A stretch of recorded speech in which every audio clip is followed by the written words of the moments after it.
എൻ്റെ പേര് ഹംസ, ചങ്ങരകുളത്ത് ചെറുവല്ലൂരിൽ നിന്നാണ്.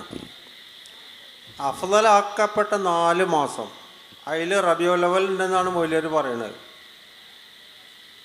ഇത് ദുൽഹജ്ജ മാസത്തിനേക്കാൾ അഫ്ളലാണെന്ന് മൗലവി പറഞ്ഞത്.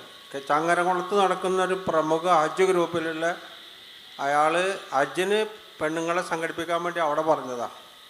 അത് ചോദിച്ചാൽ ചെന്നപ്പോൾ അവർ പറഞ്ഞു ഇവിടെ ചോദിക്കാൻ പറ്റില്ല, അത് നിങ്ങളവിടെ പറഞ്ഞാൽ മതി അറിയും.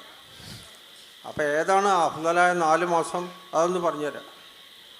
വിശുദ്ധ ഖുർആനിൽ കൃത്യമായി അള്ളാഹു സുബ്ഹാനഹു വ തആല പറഞ്ഞ കാര്യമാണ്. ഈ ലോകം ഉണ്ടാക്കിയ അന്ന് മുതൽ അള്ളാഹുവിൻ്റെ അടുക്കൽ 12 മാസങ്ങളാണുള്ളത്. ഫിഹ അർബഅത്തുൻ ഹുറും, അതിൽ 4 മാസങ്ങൾ അത് പരിശുദ്ധമാക്കപ്പെട്ട മാസങ്ങളാണ്. മിൻഹ അർബഅത്തുൻ ഹുറും, അതിൽ 4 മാസങ്ങൾ പരിശുദ്ധമാക്കപ്പെട്ട മാസങ്ങളാണെന്നാണ്. ഇതിന് റസൂലുള്ളാഹി സ്വല്ലല്ലാഹു അലൈഹി വസല്ലം കൃത്യമായി മറുപടി പറഞ്ഞതാണ്.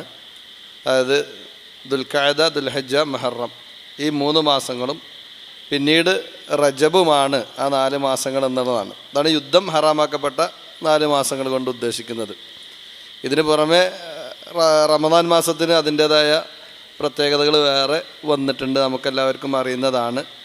അപ്പോൾ ഇതല്ലാതെ റബീഉൽ അവ്വലിന് പ്രത്യേകമായി കൊണ്ടൊരു പ്രത്യേകത മാസങ്ങളുടെ കൂട്ടത്തിൽ നബി സല്ലല്ലാഹു അലൈഹി വസല്ലമയിൽ നിന്ന് അങ്ങനെ ഒരു സംഭവം സ്ഥിരപ്പെട്ടു വന്നതായിക്കൊണ്ട് ഇല്ല എന്ന് തന്നെയാണ് നമ്മൾ മനസ്സിലാക്കേണ്ടത്.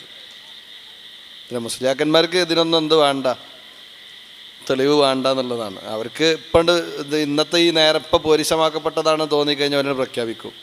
അതിനെന്താ തെളിവ് എന്ന് വെച്ച് കഴിഞ്ഞാൽ ഇവർക്കൊക്കെ ഈ തസവൂഫിൻ്റെ പിന്നാലെ പോകുന്നത് കൊണ്ട് തന്നെ സൂഫിയത്തിൽ ഒരു ഒരു ഒരു ഒരു മർത്തബി കണ്ടെത്തി കഴിഞ്ഞാൽ ഹദ്ദസനി ഖൽബി അൻ റബ്ബി, എൻ്റെ മനസ്സ് പടച്ചോൻ്റെ അടുത്തുനിന്ന് പറഞ്ഞതാണ്, പടച്ചോൻ എന്നോട് തന്നെ നേരിട്ട് പറഞ്ഞതാണ്, അല്ലെങ്കിൽ മറ്റേ ഷെയ്ഖ് സ്വപ്നത്തിൽ വന്ന് പറഞ്ഞാണെന്നൊക്കെ പറഞ്ഞു കഴിഞ്ഞാൽ തീരുമാനമാകാൻ ഇപ്പോൾ വിഷയമുള്ളൂ. അപ്പോൾ അത് ശരിയല്ല എന്ന് പറയാൻ വേണ്ടിയാണ് ഇത്തരത്തിലുള്ള മുഖാമുഖങ്ങളൊക്കെ നമ്മൾ സംഘടിപ്പിക്കാറുള്ളത് എന്നുകൂടി സാന്ദർഭികമായി സൂചിപ്പിക്കുന്നു.